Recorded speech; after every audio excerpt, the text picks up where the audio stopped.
कातिलों को गिरफ्तार करो। इमरान के कातिलों को गिरफ्तार करो।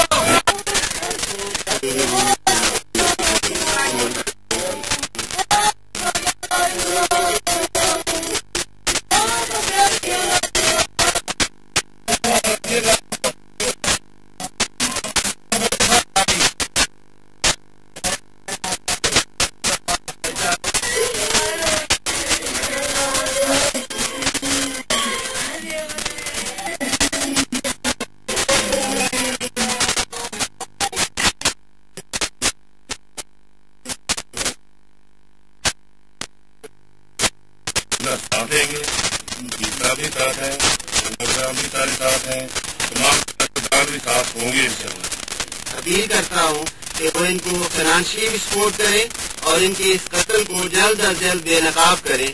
14 दिन गुजर चुके हैं, नामालूम FIR दर्ज है। इंतजामिया को चाहिए कि जल्द अज जल्द इसके कातिलों को गिरफ्तार करे। बाकी से सुनी 14 दिन तो है कि अलहद अस्पताल अभी जी दाखिल रहे हैं कि बराए मेहरबानी साढ़े ना कोशिश की जाए कि ताकि कोई हाल हवाला